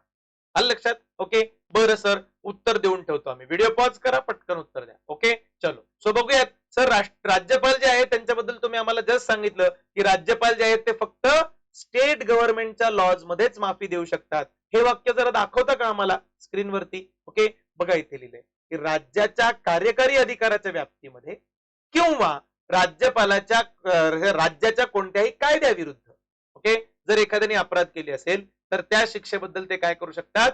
माफी देऊ शकतात. क्षमा करण्याची पॉवर आहे. किंवा शिक्षा तहकूब करू शकतात, किंवा विश्राम देऊ शकतात, सूट देऊ शकतात, शिक्षादेश निलंबित करू शकतात, किंवा तो सौम्य करण्याचा अधिकार कोणाला आहे? राज्यपालांना आहे. आलं लक्षात? Okay, yes. मला एक गोष्ट सांगा की राज्यपालांच्या सर राष्ट्रपतीच्या केसमध्ये तुम्ही काही लिमिटेशन्स जे आहेत ते आम्हाला सांगून ठेवले होते. ओके, राज्यपालाच्या केसमध्ये असे काही लिमिटेशन्स आहेत का? येस, आहेत लिमिटेशन. ओके, काय लिमिटेशन आहे सर राज्यपालाच्या केसमध्ये? ओके, समजा एखादा माणूस आहे, ओके, या माणसाला मृत्यूदंडाची शिक्षा झाली असेल, ओके, तर या मृत्यूदंडाच्या शिक्षेमध्ये राज्यपाल अपार्ट फ्रॉम शिक्षेला तात्पुरती स्थगिती देणे ह्याशिवाय दुसरं काहीही करू शकत नाही. आलं लक्षात? बरं सर, चालेल, आम्हाला कळालं. ओके, त्याच्यानंतर अजून कोणते न्यायविषयक अधिकार आहेत? पहिलं तर न्यायाधीशांच्या नेमणुका. ओके, परत एकदा, राज्यपाल कुठल्या न्यायाधीशांची नेमणूक करतात? सर, ते लोअर कोर्ट मधल्या न्यायाधीशांची नेमणूक करत असतात. ओके, किंवा हायकोर्ट मधल्या न्यायाधीशांची नेमणूक जेव्हा राष्ट्रपती करत असतात ते राज्यपालांचा सल्ला घेतात. आलं लक्षात? बरं सर, राज्यपालांची ही पॉवर कळाली. दुसरी पॉवर, क्षमा करताना राज्यपाल स्टेट गव्हर्नमेंटचे जे लॉज असतील त्याच्याशी संबंधित एखाद्या माणसाला जर शिक्षा झाली असेल तर क्षमा करू शकतात. Okay, yes sir. अजून काही न्यायविषयक पॉवर्स आहेत का? येस, बघा, जिल्हा न्यायाधीशांच्या नेमणुका फक्त नेमणुकाच नाही तर बदल्या वगैरे करायच्या असतील तर त्या बदल्या, आणि त्याच्यानंतर लास्ट मुद्दा आहे तो म्हणजे काय? पदोन्नती, प्रमोशन्स ज्याला म्हणतात. ओके, अशा प्रकारचे प्रमोशन्स, या सगळ्या गोष्टी ज्या आहेत ते सुद्धा राज्यपाल करत असतात. ह्याचं जे कलम नंबर आहे 233, ओके, हे कलम नंबर तुम्हाला लोकांना काय करावं लागणार आहे? पाठ करावं लागणार आहे. ओके, परीक्षेमध्ये कधी कधी जोड्या लावा ह्याच्यामध्ये हे कलम जे आहे ते काय करतात? विचारतात. आलं लक्षात? बरं सर, कळालं आम्हाला. त्याच्यानंतर पुढचा मुद्दा जो आहे तो म्हणजे काय? की कलम 234 नुसार राज्यपाल व्यक्तींची नेमणूक जी आहे ती जिल्हा न्यायाधीशांव्यतिरिक्त राज्याच्या अन्य न्यायिक सेवांमध्ये करू शकतात. What is it sir? हे काय झालं? ओके, बघा, मी तुम्हाला सांगतो. मला एक गोष्ट सांगा, कोर्टामध्ये गेल्यानंतर, ओके, या कोर्टामध्ये गेल्यानंतर फक्त न्यायाधीशच असतात का तिथे स्टाफ मध्ये? ओके, अजून कोणी असतं का इथे खाली? तुम्ही टीव्ही किंवा सिरियल मध्ये वगैरे कुठे ना कुठेतरी बघितलंच असेल ना कोर्टामध्ये कसं काम चालतं. इथे कुणीतरी टायपिंग वाला बसलेला असतो. ओके, मग तो वर्दी देणारा एक माणूस असतो. ओके, या कैद्यांनी हजर व्हा किंवा या व्यक्तीने हजर व्हा वगैरे टाईप मध्ये आहे की नाही? बरेच लोक असतात. बरं, तुम्हाला जे मूवी मध्ये दिसतं ते एवढंच आहे रे, पण प्रत्यक्षामध्ये कोर्टामध्ये अजून पण खूप हेवी स्टाफ असतो. आलं लक्षात? कशासाठी? तुम्हाला वाटतं की सुनावणी जी आहे एवढी सुनावणी म्हणजेच कोर्टाची प्रक्रिया आहे, असं नाहीये. ओके, सेपरेट डिपार्टमेंट असतं, त्याच्यामध्ये एव्हिडन्स चेक होतो. आलं लक्षात? मग या एव्हिडन्स मध्ये ते सगळे, तिथे एक सेपरेट न्यायाधीश असतो, क्लास 1 मॅजिस्ट्रेट असतो. ते क्लास 1 मॅजिस्ट्रेट असतात. ओके, ते काय करतात की सर, हे क्लास 1 मॅजिस्ट्रेट जे आहेत ते सगळे एव्हिडन्स, वेगवेगळ्या केसेसशी संबंधित एव्हिडन्स देतात, त्याचा रिपोर्ट बनवतात आणि ते त्या न्यायाधीशाकडे पाठवून देत असतात. आलं लक्षात? ओके, असे बरेच डिपार्टमेंट असतात. अपार्ट फ्रॉम न्यायाधीश, ओके, अपार्ट फ्रॉम न्यायाधीश अन्य जे कोणी लोक कोर्टामध्ये काम करत असतात अशा लोकांना न्यायिक सेवेमधील लोक असं म्हणलं जातं. काय म्हणलं जातं? न्यायिक सेवेमध्ये काम करणारे लोक. ओके, यांच्या नेमणुका सुद्धा ते काय करतात? राज्यपाल करत असतात. ओके, सर, अशा नेमणुका करताना त्यांना कोणाचा सल्ला घ्यावा लागतो का? येस, राज्याच्या न्यायिक सेवेमध्ये नेमणुका करत असताना त्यांना त्या राज्याच्या उच्च न्यायालयाचं आणि त्या राज्याचा जो लोकसेवा आयोग असतो त्यांची सल्ला घ्यावाच लागतो. लक्षात? म्हणजे सर, आता महाराष्ट्राच्या न्यायिक सेवांमध्ये जर एखाद्याची नेमणूक करायची असेल तर इथे कोणाकोणाचा सल्ला घ्यावा लागेल? राज्यपाल जे आहेत, गव्हर्नर आपण असं लिहूया, गव्हर्नर जे आहेत त्या हायकोर्टचा सल्ला घेतात आणि ते एमपीएससी नावाची जी संघटना आहे, संघटना म्हणायच्या ऐवजी आयोग आहे, या आयोगाचा सल्ला घेतात. आता गंमत सांगतो तुम्हाला, प्रत्यक्षात काय घडत असतं. ओके, हायकोर्ट जे आहे हे हायकोर्ट रिक्वायरमेंट जनरेट करतं की आम्हाला एवढे एवढे लोक न्यायिक सेवेमध्ये पाहिजे. ओके, मग हायकोर्ट ठरवतं की या न्यायिक सेवांसाठी परीक्षा जी आहे ती एमपीएससी घेणार. मग एमपीएससी काय करते? अशा पद्धतीची परीक्षा घेते आणि एक यादी बनवते की हे कॅन्डिडेट जे आहेत ते या न्यायिक सेवांमध्ये नेमणूक करण्यासाठी काय म्हणतात तर पात्र आहे. आलं लक्षात? Okay, yes. ही जी यादी आहे ही यादी राज्यपालांना पाठवली जाते आणि राज्यपाल त्या लोकांची नेमणूक करतात. आलं लक्षात? सर अरे सोपी दिसते सर ही प्रक्रिया. ओके, पण बघा ना या प्रक्रियेमध्ये ते वाक्य पूर्ण झालं की नाही, की राज्यपाल न्यायिक सेवांमधल्या लोकांची नेमणूक करतात. येस, आणि ती नेमणूक करत असताना हायकोर्ट आणि एमपीएससी दोघांचा सल्ला घेतात. बरोबर आहे की नाही? येस सर, समजलं आम्हाला. ही सल्ला घेण्याची प्रक्रिया म्हणजे प्रत्यक्षामध्ये काय आहे, हा वर्क फ्लो आहे एक प्रकारचा. आलं लक्षात? ओके सर, न्यायिक अधिकार कळाले. ओके, आता ओव्हरऑल राज्यपालांचे असे वेगवेगळे अधिकार समजल्यानंतर तुम्हाला एक लक्षात तर आलं असेल, तुम्हाला मागच्या एका व्हिडिओमध्ये मी केरळचं, जम्मू काश्मीरचं उदाहरण देऊन लक्षात आणून दिलं होतं की राज्यपाल कसे असतात. हे राज्यपाल एखाद्या राज्यामध्ये जेव्हा काम करत असतात, ओके, ते प्रत्यक्षामध्ये केंद्राचे प्रतिनिधी म्हणून काम करतात. सर कधी बघितलं होतं गड्या? ओके, जेव्हा मी तुम्हाला एक्सप्लेन करत होतो की राज्यपालांच्या पण निवडणूक का घेत नाही. आलं लक्षात? ओके, निवडणूक का घेत नाहीत आणि निवडणूक घेतली असती तर कशा पद्धतीने फुटीरतावादी प्रवृत्ती निर्माण झाली असती, हे जे आहे मी तुम्हाला एक्सप्लेन करत होतो. आणि ते एक्सप्लेन करत असताना तुम्हाला लोकांना सांगितलं होतं की कशा पद्धतीची राज्यपालाचं प्रतिनिधित्व असतं. सेंट्रल गव्हर्नमेंटला ते कसं रिप्रेझेंट करतात, स्टेट गव्हर्नमेंटला कसं रिप्रेझेंट करतात. आलं लक्षात? ओके सर, समजलंय आम्हाला. सो आता जे आहे ते राज्यपालांच्या घटनात्मक स्थितीबद्दल जेव्हा ती चर्चा केली होती त्या चर्चेला डोक्यामध्ये ठेवा. ओके, तुम्ही लोकांनी जर अजूनही ती चर्चा बघितली नसेल तर याचा अर्थ मित्रांनो, तुम्ही लोकांनी पॉलिटीचे सगळे व्हिडिओज बघितलेले नाहीयेत. ओके, तुम्ही शिस्तीत पॉलिटीचे सगळे व्हिडिओज बघा. ओके, आपण कोणत्याही पद्धतीने शॉर्टकट करत नाही आहोत. पूर्ण मेहनतीने तुम्हाला हे सगळे विषय सगळे एक्सप्लेन केले जात आहेत. आलं लक्षात? बरं चालेल सर, राज्यपालांची जी घटनात्मक स्थिती आहे याच्याबद्दल आपण डिस्कशन करूया. ओके, भारतीय घटनेमध्ये केंद्राप्रमाणेच राज्यांमध्ये सुद्धा काय आहे, संसदीय शासन व्यवस्थेची काय आहे तरतूद आहे. आलं लक्षात? राज्यपाल जे आहेत हे राज्याचे काय असतात, नामधारी प्रमुख असतात आणि वास्तव कार्यकारी सत्ता जी आहे ती मुख्यमंत्र्याच्या नेतृत्वाखालील मंत्रिमंडळाच्या हाती असते. आलं लक्षात? म्हणजे काय सर, म्हणजे तुम्हाला ऑलरेडी आतापर्यंत मी जे एक्सप्लेन करत आलेलो आहे की जसं राष्ट्रपती असतात, पॉवर्स असतात सगळ्या राष्ट्रपतींच्या, वापरतो कोण, प्राईम मिनिस्टर. आलं लक्षात? ओके, का बरं? कारण राष्ट्रपतींना सगळ्या पॉवर देऊन ठेवल्यात आणि एक वाक्य लिहून ठेवलंय की ही पॉवर राष्ट्रपती स्वतःच्या मनानुसार वापरणार नाहीत, त्याच्यासाठी त्यांना पंतप्रधानाचा सल्ला घ्यावा लागेल. राज्यपालांच्या बाबतीत सुद्धा तसं वाक्य लिहिलेलं आहे. आलं लक्षात? की राज्यपालांना सुद्धा भरपूर पॉवर दिलेल्या आहेत, पण त्या पॉवर ज्या आहेत फक्त तिथे हे वाक्य नाही लिहिलं की त्यांना स्वतःच्या मनाने वापरता येणार नाही. त्यांना फक्त एवढंच वाक्य लिहिलंय की या पॉवर्स विचारण्यासाठी त्यांच्याकडे मुख्यमंत्री आणि मंत्रिमंडळ असतील. आलं लक्षात? ओके सर, समजलं आम्हाला. राज्यपाल जे आहेत त्याच्यामुळे काय झाले, ऑटोमॅटिकली नामधारी झाले आणि मुख्यमंत्री जे आहेत ते काय झाले, वास्तविक पॉवरफुल झाले. आलं लक्षात? ओके, येस सर, समजलं आम्हाला. येस, त्याच्यानंतर हेच वाक्य तुम्ही आम्हाला परत वाचायला देता का? बघा, राज्यपाल जे आहेत ते नामधारी झाले आणि मुख्यमंत्री जे आहेत ते काय झाले, वास्तव नेतृत्व झाले. आलं लक्षात? बरं सर, समजलं आम्हाला. त्याच्यानंतर पुढे राज्यपाल जे आहेत हे आपले कार्य आणि अधिकार जे आहेत ते पूर्ण करण्यासाठी काय करतात, ओके, आपले कार्य आणि अधिकार पूर्ण करण्यासाठी मुख्यमंत्री आणि मंत्रिमंडळ यांचा सल्ला जे आहे ते वापरत असतात. Okay, yes. राष्ट्रपती सुद्धा सल्ला वापरायचे, पण राज्यपाल आणि राष्ट्रपतींच्या बाबतीत इथेच फरक आहे. ओके, राष्ट्रपतींना प्राईम मिनिस्टर आणि मंत्रिमंडळाचा सल्ला असल्याशिवाय काहीच करता येत नाही. त्यांना चॉईसच नाहीये. त्यांना बाय डिफॉल्ट प्राईम मिनिस्टर आणि मंत्रिमंडळाचा सल्ला घ्यावाच लागतो. ओके, पण राज्यपालांचं तसं नाहीये बरं का. ओके, राज्यपाल जे आहेत त्यांनी मुख्यमंत्र्यांचा आणि मंत्रिमंडळाचा सल्ला घ्यायलाच पाहिजे, नाही असं म्हणतच नाही. आलं लक्षात? ओके, पण काही काही केसेस आहेत की ज्याच्यामध्ये राज्यपालांनी यांचा कुणाचाच सल्ला घेतला नाही तरी चालतं, स्वतःच्या मनाने काम केलं तरी चालतं. अरे सर, मग जर आपण तुलना करायला गेलो तर या केसमध्ये जर नामधारीपणा बघितला तर राष्ट्रपती जे आहेत ते जास्त नामधारी आहेत. राज्यपालांना स्वतःच्या थोड्याशा पॉवर आहेत. आलं लक्षात? ओके, येस, तेच वाक्य इथे लिहिलंय.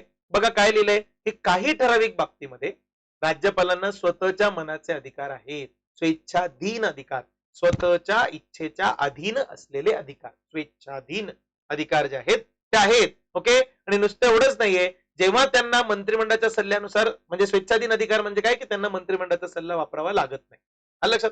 काय असतात सर हे स्वेच्छाधीन अधिकार? ओके, बघा सर, हे स्वेच्छाधीन अधिकार जे आहेत त्याच्यामध्ये 2-3 छोटे छोटे मुद्दे येतात. म्हणजे राज्यामध्ये राष्ट्रपती राजवट लागू करायची की नाही करायची, हा जो आहे तो काय आहे, स्वेच्छाधीन अधिकार आहे. ओके, एखादं विधेयक राज्य विधिमंडळामध्ये मांडण्यात आलेलं असेल मग हे जे विधेयक आहे या विधेयकाला काय करायचं, राष्ट्रपतींसाठी राखून ठेवायचं की नाही ठेवायचं, हे सुद्धा काय आहे, स्वेच्छाधीन अधिकारांमध्ये काउंट होत असतं.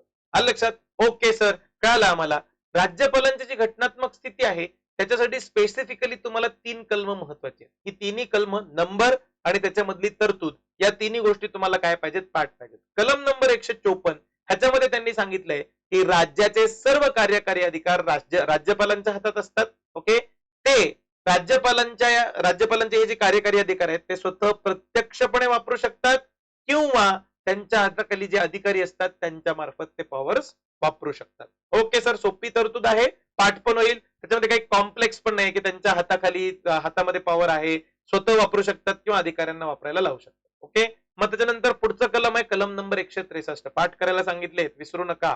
आलं लक्षात? ओके सर, पाठ करणार आहोत आम्ही. 154, त्याच्यानंतर आता 163. 163 मध्ये काय सांगितलंय की राज्यपाल आपले जे पॉवर्स आहेत, हे वाले पॉवर्स वरती जे सांगितलं की नाही, हे सगळे पॉवर्स पार पाडण्यासाठी, ओके, ते सगळे पॉवर्स पार पाडण्यासाठी काय करतात, मुख्यमंत्र्यांच्या नेतृत्वाखालच्या मंत्रिमंडळाचा सल्ला घेतात. आलं लक्षात? काय बोलता सर? Okay, yes. पण ह्याला एक अपवाद आहे छोटूसा, ते म्हणजे काय की घटनेने जिथं जिथं सांगितलंय की राज्यपालांना इथे स्वतःची इच्छा वापरता येईल, तिथं मात्र त्यांना कोणाचाही सल्ला घ्यायची गरज नाही. 163 मध्ये सांगून ठेवलेलं आहे की स्वेच्छाधीन कार्य वगळता, स्वेच्छाधीन कार्य सोडून, ओके, अन्य सगळ्या गोष्टींसाठी सहाय्य आणि सल्ला मुख्यमंत्री आणि मंत्रिमंडळ त्यांना देणार. आलं लक्षात? ओके सर, कळालं आम्हाला. सो कलम नंबर, कोणते कोणते 2 कलम सांगितले रे, पटकन सांगा, कमेंट मध्ये लिहा, 2 सेकंद मी थांबतोय. आलं लक्षात?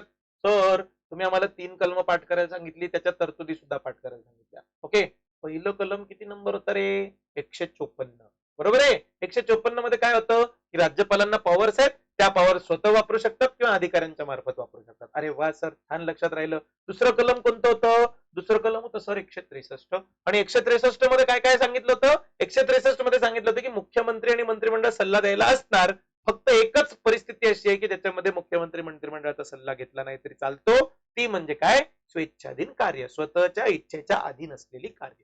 ओके, येस सर, परमनंटली लक्षात राहिलं सर आम्हाला. तिसरं कलम जे आहे ते पाठ करून टाका. ओके सर, ते राज्यपालांचं जे स्वेच्छाधीन कार्य तुम्ही आता बोलले, ते कोण ठरवतं गड्या स्वेच्छाधीन आहे की नाही? ओके, प्रत्यक्षामध्ये राज्यपालच ठरवून टाकतात की हे कार्य माझं स्वेच्छाधीन कार्य आहे की नाही. आलं लक्षात? अरे बापरे सर, राज्यपालच ठरवणार? मग समजा राज्यपालांनी एखादं जे नॉर्मल कार्य त्याला सुद्धा स्वेच्छाधीन म्हणून टाकलं तर कोर्टात जाता येतं का? नाही जाता येत. ओके, येस सर, तीच तर तरतूद लिहिली आहे की राज्यपालांनी जर स्वतःच्या इच्छेनुसार एखादी कृती केली, ओके, मग या कृतीला ती स्वेच्छाधीन होती की नव्हती या कारणासाठी प्रश्न विचारता येणार नाही. राज्यपालांना तुम्ही जाऊन विचारू शकत नाही तुम्ही कसं काय केलंय, हे तर तुमचं स्वेच्छाधीन नव्हतं. राज्यपालांनी जर सांगून टाकलं की मला वाटतंय स्वेच्छाधीन होतं, तर होतं, विषय संपला. आलं लक्षात? ओके सर, म्हणजे इन शॉर्ट तुम्हाला असं सांगायचंय का सर की राज्यपाल हवं ते काम स्वतःच्या मनानुसार करू शकतात, all he has to do is त्या कामाला स्वतःच्या इच्छेच्या अधीन आहे असं डिक्लेअर करू टाकणे. आलं लक्षात? Yes, you are right. आलं लक्षात? म्हणजे राज्यपालांकडे स्लाइटली पॉवर जास्त आहे. ओके, दुसरं, मंत्रिमंडळाने राज्यपालाला काही सल्ला दिला होता का, किंवा कोणता सल्ला दिला होता याची चौकशी सुद्धा कुठेच करता येणार नाही. पहिली गोष्ट तर चौकशी कुठेच करता येत नाही, म्हणजे ती न्यायालयात सुद्धा करता येत नाही. आलं लक्षात? ओके सर, समजलं आम्हाला. सो कलम नंबर 154 मध्ये तुम्ही सांगितलं होतं की राज्यपालांकडे पॉवर्स आहेत, ते स्वतः वापरतील किंवा ऑफिसर्स कडून वापरतील. ओके, आणि 163 मध्ये तुम्ही सांगितलं की राज्यपाल जे आहेत ते काय करतात, स्वतःची इच्छा, स्वेच्छाधीन कार्य सोडून अन्य कार्यांसाठी मुख्यमंत्र्यांचा सल्ला घेतात. ओके, पण कोणती कामं स्वेच्छाधीन आहेत हे स्वतः राज्यपालच ठरवतात. ओके, आणि दुसरं म्हणजे त्या केसमध्ये राज्यपालांनी ठरवलेलं एखादं काम स्वेच्छाधीन आहे की नाही याबद्दल कोर्टामध्ये केस दाखल करता येत नाही. आलं लक्षात? नुसतं एवढंच नाहीये, जर स्वेच्छाधीन असो अथवा नसो, मुख्यमंत्र्यांनी कोणता सल्ला दिला होता, मंत्रिमंडळाने कोणता सल्ला दिला होता, हे पण कोर्टामध्ये विचारता येत नाही. Okay sir, sir 154, 163. आलं लक्षात? परीक्षेमध्ये याच्याशी संबंधित काही आलं तरी तुम्हाला उत्तर सांगता यायला पाहिजे. अजून एक कलम आहे ते म्हणजे 164. ओके सर, 154, 163 आणि 164. ओके सर, 3 कलम. तिसरं कलम जे आहे ते काय सांगून टाका. मंत्रिमंडळ जे असतं ते विधानसभेला सामुदायिकरित्या जबाबदार असतं, तर राज्यपालाला वैयक्तिकरित्या जबाबदार असतं. Okay, yes sir. म्हणजे काय? म्हणजे राज्यपाल इंडिव्हिज्युअल प्रत्येक मंत्र्याला विचारू शकतो की तुझ्या खात्यामध्ये काय काम चाललंय, तुझ्या खात्यामध्ये काय काम चाललंय, तुझ्या खात्यामध्ये काय काम चाललंय. आलं लक्षात? आणि त्या मंत्रिमंडळाला वैयक्तिकरित्या राज्यपालांना उत्तर द्यावं लागतं की माझ्या खात्यामध्ये अशा अशा पद्धतीचं काम चाललंय आणि हे काम चाललेलं आहे. आलं लक्षात? ओके, येस सर, समजलं आम्हाला. नुसतं एवढंच नाहीये, तर राज्यपाल जे असतात हे राज्यपाल नुसतं एवढंच नाही तर ते काय करू शकतात, त्या वैयक्तिक मंत्र्याला त्याच्या खात्यामधलं एखादं काम पटलं नाही, ओके, त्याच्या खात्यामधलं एखादं काम त्यांना आवडलं नाही, तरी सुद्धा त्या मंत्र्याला सरळ सांगू शकतात की तू आजपासून पदावरती राहायचं नाही. आलं लक्षात?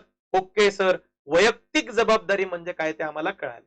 ओके, सामूहिक जबाबदारी म्हणजे काय इनडिरेक्टली सांगता का तुम्ही आम्हाला? येस, आता शॉर्ट मध्ये सांगतो. नंतर जेव्हा आपण संसद आणि विधिमंडळ नावाचे दोन चॅप्टर बघणार आहोत, त्या चॅप्टर मध्ये जास्त डिटेलमध्ये बघूया.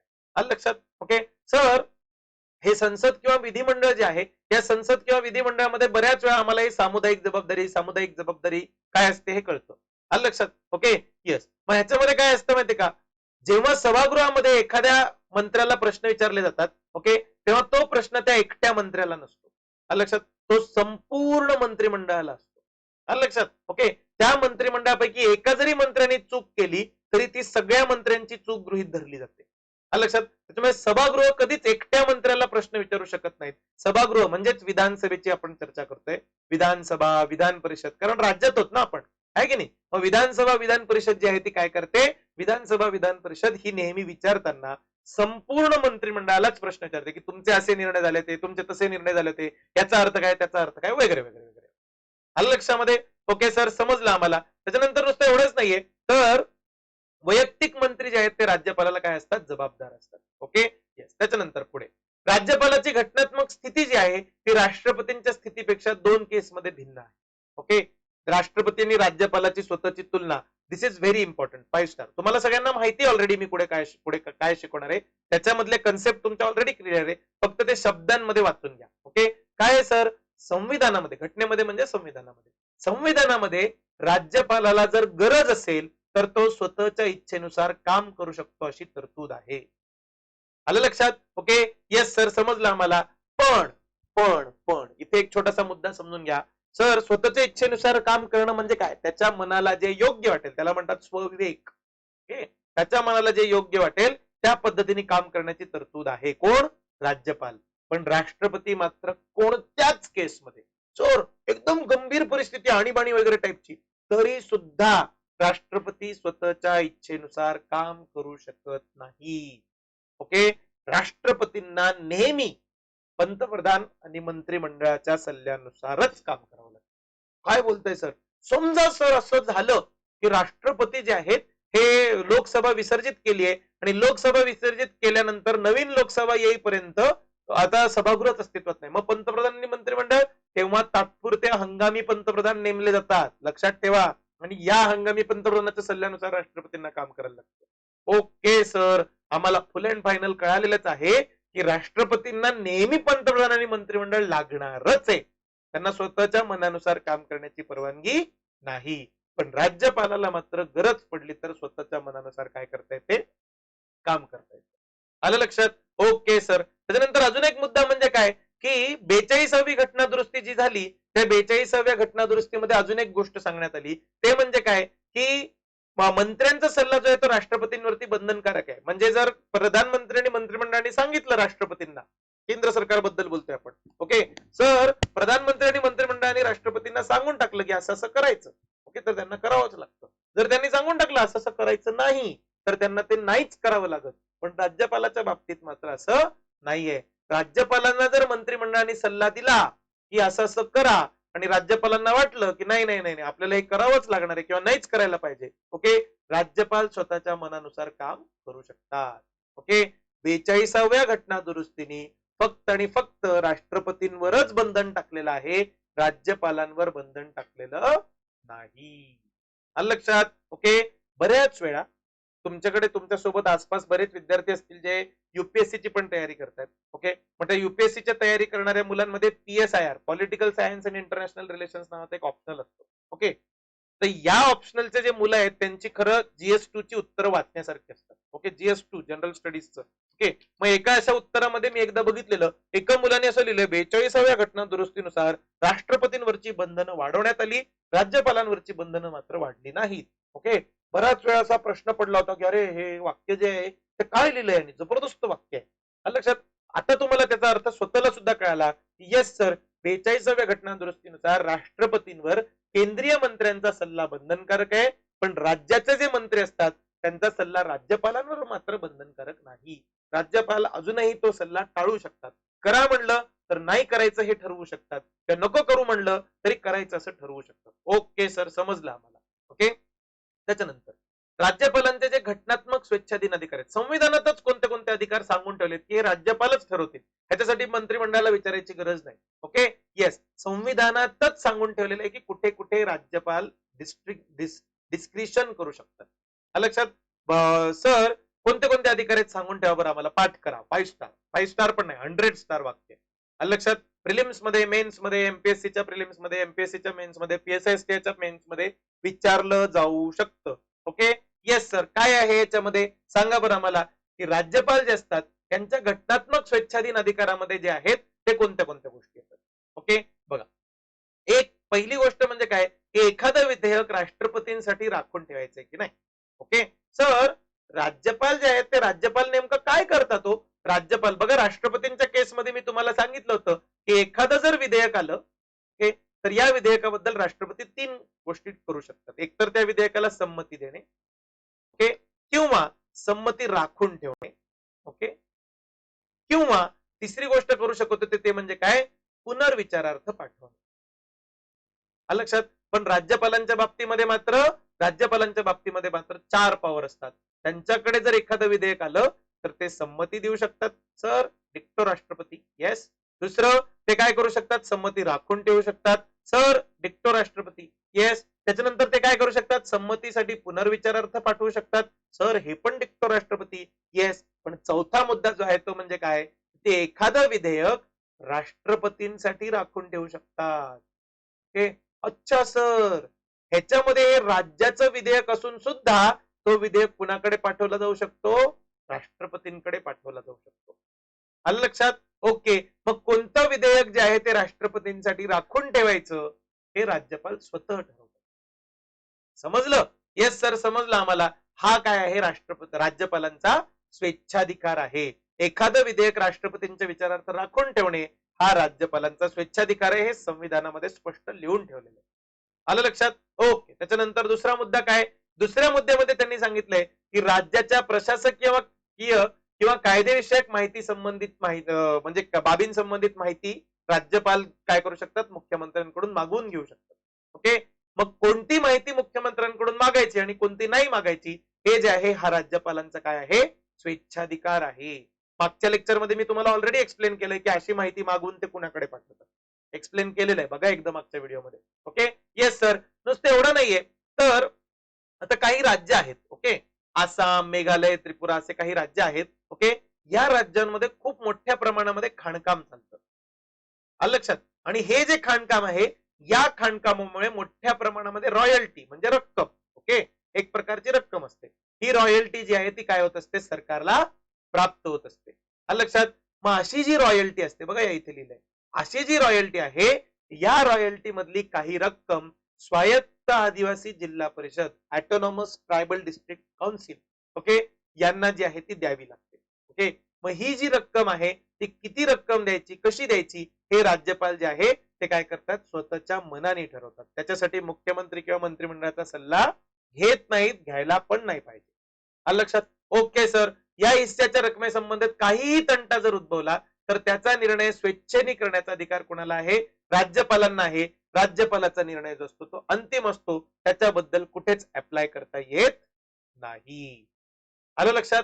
येस सर, समजलं आम्हाला. सो राज्यपालांचे जे घटनात्मक स्वेच्छाधीन अधिकार आहेत हे घटनात्मक स्वेच्छाधीन अधिकार आम्हाला कळाले. त्याच्यानंतर पुढे अजून काय आहेत, ओके, अजून काही प्रासंगिक स्वेच्छाधिकार आहेत. ओके, म्हणजे सर संविधानामध्ये हे स्वेच्छाधिकार सांगून ठेवलेत, कोणते वाले मागे आता बघितले ते, की कोणतं एखादं विधेयक राष्ट्रपतींसाठी राखून ठेवायचं. दुसरं म्हणजे काय, कोणती माहिती मुख्यमंत्र्यांकडून मागायची. त्याच्यानंतर तिसरं म्हणजे काय, की रॉयल्टी मधली किती रक्कम जी आहे ती या ऑटोनॉमस ट्रायबल डिस्ट्रिक्ट काउन्सिलला द्यायची. काय असतं sir autonomous tribal district council बघणार आहोत. अख्खं पॉलिटी संपेल त्याच्यानंतर शेवटी हे लेक्चर चालू होतील. हे काय असतं autonomous tribal district council, very important, खास करून युपीएससीच्या मुलांसाठी खूप महत्वाचं, पण खूपच नंतर बघणार आहोत आपण. आलं लक्षात? बरं सर चालेल, चलो. सो राज्यपालांचे घटनात्मक स्वेच्छाधीन अधिकार जे आहेत या स्वेच्छाधीन अधिकारांचं आम्हाला समजलं. पण काही अधिकार असतात ते प्रासंगिक असतात. प्रासंगिक म्हणजे सिच्युएशनल, सिच्युएशन नुसार तयार होतात. ते संविधानामध्ये नाही लिहिले. ओके, ते सिच्युएशन टू सिच्युएशन येतात. आलं लक्षात? म्हणजे सर म्हणजे बघा बरं का, ओके, एखादं सभागृह असेल, या सभागृहामध्ये पी नावाची एक पार्टी आहे आणि क्यू नावाची एक पार्टी. पी पार्टीचे लोक जास्त आहेत, 66 आहेत. 100 सदस्यांचं सभागृह आहे, 66 पी पार्टीचे सदस्य आहेत, 66 पण आहे, 70 घ्या, खुश. ओके, आणि 30च लोक क्यू पार्टीचे. ओके, येस, म्हणजे ऑब्व्हियसली राज्यपालांनी मुख्यमंत्री बनण्यासाठी कोणाला बोलवायचं सर? पीचा जो लीडर आहे त्याला सीएम बनण्यासाठी बोलवा. बरोबर आहे? Yes sir. का बरं? कारण या पी पार्टीचे सदस्य जे आहेत ते निम्म्यापेक्षा जास्त आहे. ओके, पण समजा दुसरी सिच्युएशन असेल, आता असं असेल तर बरं आहे, राज्यपालांच्या समोर काही प्रश्न नाही. ओके, पण समजा सभागृह थोडं वेगळं असेल. काय? सभागृह अशा पद्धतीने तयार झालंय, याच्यामध्ये पी पार्टीचे सदस्य आहेत 40, क्यू पार्टीचे सदस्य आहेत 35 नाही 36. ओके सर, पी क्यू आणि हे जे सदस्य आहेत ते किती आहेत? हे आहेत किती आहे? 24. लक्षात? आता कुठल्या पार्टीच्या सदस्य लीडरला बोलवायचं मुख्यमंत्री होण्यासाठी? कोणालाच नाही बोलवता येणार ना. का बरं? कारण समजा त्यांनी पी ला बोलवलं आणि क्यू आणि या लोकांनी काय केलं? एकत्रीकरण करून टाकलं स्वतःच. क्यू आणि आर या दोघांनी एकत्रीकरण करून टाकलं तर यांचे 60 सदस्य होऊन जातील. लक्षात? जर समजा यांनी क्यू ला बोलवलं तर काय करतील? पी आणि आर वाले एकत्र येऊ शकतात, आणि आर ला बोलवलं तर ते काय करू शकतात? पी आणि क्यू वाले एकत्र येऊ शकतात. ओ सर, राज्यपालांच्या समोर तर फुल प्रश्न पडलाय सर की मेजॉरिटी कुणाकडे आहे की नाही. मग अशी सिच्युएशन जर आली, प्रसंग आला आहे की नाही, अशी सिच्युएशन जर आली तर राज्यपालांकडे एक सिच्युएशनल डिस्क्रिशन पॉवर आहे की ते कुणाला बोलवतील. ओके, ते कुणालाही बोलवू शकतात. सभागृहामधल्या कोणत्याही सदस्याला बोलवू शकतात की तू ये, मुख्यमंत्री बन आणि तुझं जे बहुमत आहे ते सिद्ध कर. आलं लक्षात? ओके, मग असं होऊ शकतं की त्यांनी आर पार्टीच्या माणसाला बोलवलं की तू काय कर, मुख्यमंत्री पदासाठी बहुमत सिद्ध कर. ओके, मग हा आर पार्टीवाला मुख्यमंत्री पदाची शपथ तर घेऊन टाकतो आणि त्याला काही कालावधी दिलेला असतो, कुठे 3 दिवस कुठे 7 दिवस असा काहीतरी कालावधी दिलेला असतो. ओके, आणि तेवढ्या कालावधीमध्ये त्यांनी पटकन कुठल्या तरी एका पार्टीचा सपोर्ट मिळवणं आवश्यक असतं. आलं लक्षात? ओके, जर तो सपोर्ट त्यांनी मिळवला तर तो मुख्यमंत्री पदावरती राहणार, जर नाही मिळवला तर त्याला मुख्यमंत्री पद काय करायला लागतं? सोडावं लागतं. आलं लक्षात? ओके, बरीच उदाहरणं रिसेंट करंट अफेअर्स मध्ये तुम्हाला सापडतील. करंट अफेअर्सचा अभ्यास तुमचा चांगला पाहिजे. थोड्या दिवसापूर्वी आपल्या युट्यूब मध्ये एक प्राजक्त देशमानेंची कमेंट वाचली. मी काय शिकवत होतो? इकॉनॉमिक्सचं लेक्चर शिकवत होतो.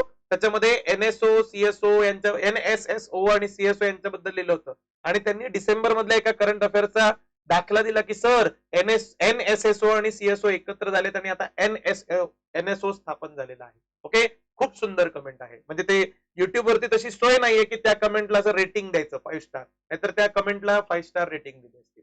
ओके, खूप छान. तुमचा सुद्धा करंट अफेअर्स जो आहे असा चांगला पाहिजे. ओके, तुम्हाला जर माहिती असतील अशी उदाहरणं तर पटकन लिहून टाका की सर इथे काय केलं होतं, बहुमत नसताना सुद्धा या माणसाला राज्यपालांनी काय केलं होतं? मुख्यमंत्री बनवलं होतं, आणि नंतर या माणसाने स्वतःच काय केलं? बहुमत सिद्ध केलं. आलं लक्षात? ओके, तुम्ही लोकांनी काय करायचं आहे? हे कमेंट्स मध्ये लिहायचं आहे. करंट अफेअर्स ज्यांचे चांगले त्यांनी लिहा. Okay, yes. त्याच्यानंतर सर हे प्रासंगिक स्वेच्छाधिकार काय असतं त्याचा अंदाज आम्हाला आलाय. सिच्युएशन टू सिच्युएशन त्यांना जे आहेत ते काय असतात? स्वतःच्या मर्जीनुसार काम करावं लागतं. आलं लक्षात? निवडणुकीनंतर कोणत्याही राजकीय पक्षाला बहुमत जर मिळालं नसेल तर कुठल्या व्यक्तीला मुख्यमंत्री बनवायचं ते राज्यपाल काय करतात? स्वतःच्या मर्जीनुसार ठरवतात. जर एखाद्या पदावरती असणाऱ्या मुख्यमंत्र्याचा अचानक मृत्यू झाला किंवा कोणत्याही स्पष्ट कारण काय म्हणतात कोणत्याही स्पेसिफिक कारण नसताना ते पद रिक्त झालं, ओके, तर राज्यपाल काय करतात? नवीन मुख्यमंत्री त्यांच्या मर्जीनुसार निवडतात सभागृहामधून. ओके, मग सर तो मुख्यमंत्री किती काळ पदावरती राहतो? त्याला सुद्धा परत चान्स दिला जातो की तू एवढ्या एवढ्या दिवसामध्ये बहुमत सिद्ध कर. ओके, आणि ते बहुमत सिद्ध झालं तर तो उर्वरित कालावधीसाठी काय करतो? मुख्यमंत्री राहतो. आलं लक्षात? बरं सर, मंत्रिमंडळ विधानसभेचा विश्वास सिद्ध करू शकले नाही तर मंत्रिमंडळाला पदच्युत करायचं की नाही, पदावरून काढून टाकायचं नाही, हा राज्यपालांचा काय आहे? स्वेच्छाधीन अधिकार आहे. मंत्रिमंडळाने विधानसभेचा विश्वास गमावून टाकला तर विधानसभा विसर्जित करायची की दुसऱ्या एखाद्या व्यक्तीला मुख्यमंत्री बनण्यासाठी प्रयत्न करू द्यायचे, हा सुद्धा राज्यपालांचा काय आहे, स्वेच्छाधीन अधिकार आहे. काय बोलताय सर? ओके, थोडस हे तिसरं वाला एक्सप्लेन करता, हे आमच्यासाठी इम्पॉर्टंट दिसतंय. लक्षात बघा कसं असतं, हे सभागृह आहे, या सभागृहामध्ये परत आपण तसंच हे करून टाकू. पी चे आहेत 40 सदस्य, क्यू चे आहेत 34 सदस्य, 34 नाही 36 होते ना, क्यू चे 36 सदस्य आणि आर चे किती होते रे, 24 सदस्य. 100 सदस्य झाले. Okay, yes sir. ह्याच्यापैकी त्यांनी काय केलं होतं, या आर ला मुख्यमंत्री बनवलं आहे की नाही. ओके, नुसतं एवढंच नाही, या आर ने आपण असं गृहीत धरू की या आर ने या पी चा सपोर्ट मिळवला. सो आर कडे आता किती 64 लोकांचा सपोर्ट आहे, मुख्यमंत्री बनलाय. लक्षात. ओके, समजा हे कार्यरत मुख्यमंत्री काय झाले, मृत्युमुखी पडले किंवा काहीतरी झालं, त्यांना काहीतरी कारणामुळे पद रिक्त झालं. आलं लक्षात. ओके, आणि हे पद रिक्त झाल्यानंतर आता मात्र काय आहे, आता यांना काय करायचंय, राज्यपालांकडे चॉईस असते की सभागृहच विसर्जित करून टाकायचं का एखाद्या नव्या माणसाला चान्स द्यायचा की बाबा तू मुख्यमंत्री बन आणि तू काय कर, बहुमत सिद्ध कर. शक्यतो मी तुम्हाला सांगून टाकतो की प्रॅक्टिकली विचार करावा लागतो राज्यपालांना की बाबा आपण नवीन इलेक्शन लागू करायच्या ऐवजी इथे काय करूया, लवकरात लवकर सत्ता प्रस्थापित करण्याचा प्रयत्न करूया. ओके, आणि म्हणून राज्यपाल जे आहेत ते काय करतात, राज्यपाल लवकरात लवकर त्या लोकांचं काय करतात, हे करतात, नेमणूक करायचा प्रयत्न करतात, एखाद्या नवीन माणसाला चान्स द्यायचा प्रयत्न करतात. ते सगळ्यांना चान्स देतात, सगळ्यांना. ओके, महाराष्ट्रामध्ये बघा ना तुम्ही, आता महाराष्ट्रामध्ये तुम्ही आत्ताचं जे सरकार स्थापन झालं त्याच्या आधी किती प्रत्येक पार्टीला त्यांनी एक एक 2-2 दिवसाचा काय दिलेला होता, चान्स दिला होता की तुम्ही या सत्ता स्थापन करा, नाही करते बरं तुम्ही नका, दुसरे या सत्ता स्थापन करा, नाही करते तुम्ही नको, तिसरे या सत्ता स्थापन करा. झालं का, नाही झालं. आलं लक्षात. पण ते राज्यपालांच्या हातात असतं. राज्यपाल स्वतःच्या मर्जीनुसार काय करू शकतात, ठरवू शकत असतात की जर एखाद्या मंत्रिमंडळाने जर विश्वास गमावून टाकला तर विधानसभा विसर्जित करायची का नवीन व्यक्तीला मुख्यमंत्री बनवण्यासाठी बोलवायचं. आलं लक्षात. Okay, yes. नुसतं एवढंच नाही, राष्ट्रपतींनी जर काही आदेश दिले, ओके, राज्यपालांना राष्ट्रपतींनी आदेश दिला, तर तुम्ही मला सांगा राष्ट्रपतींनी आदेश दिलेला असतो म्हणजे कोणी दिलेला असतो, कमेंट मध्ये लिहायचंय पटकन. ओके, राष्ट्रपतींनी आदेश दिलेला असतो म्हणजे कोणी दिलेला असतो आदेश, सर राष्ट्रपतींनी आदेश दिलेला असतो म्हणजे ऍक्च्युअली इनडिरेक्टली पंतप्रधानांनी दिलेला असतो. सर त्या पंतप्रधानांनी सांगितलेल्या काही ठराविक जबाबदाऱ्या राज्यपालांना पार पाडाव्या लागतात. Okay, yes. नुसतं एवढंच नाहीये, तर या जबाबदाऱ्या पार पाडत असताना राज्याचा मंत्रिमंडळाचा सल्ला घ्या किंवा न घ्या काही फरक पडत नाही. राज्यपालांनी सल्ला न घेता जरी काम केलं तरी चालतं. आलं लक्षात. ओके सर, समजलं आम्हाला की केंद्र सरकारने राज्यपालांना काही काम सांगितलं की हे करवून घ्या तुमच्या राज्यामध्ये. ओके, पण ते करवून घेत असताना राज्यपालांनी मंत्रिमंडळाचा सल्ला घेतला नाही तरी सुद्धा चालतं. शेवटी ते स्वतःच्या इच्छेने त्यांनी काम केलं तरी चालतं. हा सुद्धा काय झाला, एक प्रकारचा स्वेच्छाधीन अधिकारच झाला, प्रासंगिक स्वेच्छाधीन अधिकार झाला. त्याच्यानंतर राज्यपालांकडे अजून काही पॉवर्स आहेत. ओके, काही ठराविक प्रदेशांच्या विकासासाठी ते काय करू शकतात, हे प्रादेशिक विकास परिषदा स्थापन करू शकतात. सर सगळ्यात बेस्ट महाराष्ट्र आणि विदर्भ. महाराष्ट्रामध्ये आता प्रत्येक राज्याबद्दल सांगणारे हे पाठ करायचं, हे 100% 100 स्टार इम्पॉर्टंट आहे. आलं लक्षात, किती 100 स्टार. Okay, yes sir. चलो बघूयात सर ह्याच्यामध्ये काय आहे. महाराष्ट्रामध्ये काय आहे, विदर्भ, मराठवाडा, ह्याच्यासाठी ते काय करू शकतात, स्वतंत्र वैधानिक विकास मंडळ. ओके, स्वतंत्र म्हणजे independent constitutional development council. Okay, कोणाकोणासाठी, विदर्भ आणि मराठवाड्यासाठी.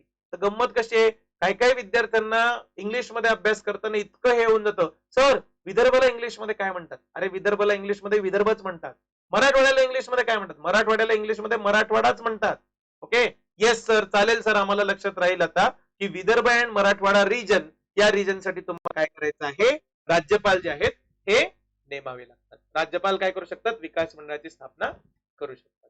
पण असेच अजून बरेच विकास मंडळ जे आहेत ते काय करतात, राज्यपाल स्थापन करू शकतात. मी ऑलरेडी तुम्हाला सांगितलं की हे वाला मुद्दा जो आहे तो मुद्दा कसा होता, हा वाला मुद्दा अत्यंत 100 स्टार इम्पॉर्टंट होता. तो आपण नेक्स्ट लेक्चर मध्ये बघणार आहोत. ओके, तुम्हाला लोकांना लेक्चर कसं वाटलं, तुम्हाला लोकांना ह्या लेक्चर मधून तुमच्या खूप साऱ्या पॉइंट्स कव्हर झाल्यात की नाही हे मला आवर्जून कळवा. नुसतं एवढंच नाहीये, राज्यपाल या टॉपिकशी संबंधित अजून एक शेवटचं सगळ्यात महत्वाचं इम्पॉर्टंट लेक्चर जे आहे ते अजून एक लेक्चर मी टाकणार आहे. ते लेक्चर लगेच ह्याच्यानंतर तुम्हाला बघायला मिळेल. ओके, आवर्जून या लेक्चर्सला बघत राहा. लेक्चर आवडले असतील तर लेक्चरला नक्की लाईक करा आणि फक्त लाईक करू नका, तुमच्या मित्रमंडळीसोबत शेअर करा. खाली ज्या तुम्हाला इथे खूप साऱ्या म्हणजे लिंक्स मिळाल्यात, नोट्स कशा मिळतील, त्याच्यानंतर तुम्ही डिस्कशन कुठे करू शकता, त्याच्यानंतर तुम्हाला प्रश्न कुठे मिळतील, हे सगळं या इथे खाली कमेंटमध्ये तुम्हाला त्या 2 स्ट्रिप्स ज्या दिसत आहेत त्या स्ट्रिप्स वरती दिसत असेल. त्याच्यामध्ये सांगितलेल्या माहितीनुसार तुम्ही काय करा, लवकरात लवकर जास्तीत जास्त त्यांचा वापर करून त्या सगळ्या गोष्टींमध्ये जॉईन व्हा. हे सगळं मोफत आहे, हे लेक्चर्स मोफत आहेत आणि या खाली स्ट्रिप्स मध्ये जे दिसत आहेत ते सुद्धा सगळं मोफत आहे. फक्त एवढं जरी केलं तुम्ही तरी तुमचा सगळा अभ्यास होणार आहे. ओके, तो मन लावून अभ्यास करा. नेक्स्ट लेक्चर मध्ये आपण भेटणारच आहोत आणि त्याच्यानंतर राज्यपालांचे घटनात्मक स्वेच्छाधीन अधिकार जे आहेत त्यांच्याबद्दल अजून आपण भरपूर माहिती बघणार आहोत. Okay, all the best. छानपैकी मन लावून अभ्यास करा. इथे मी थांबतोय. जय हिंद.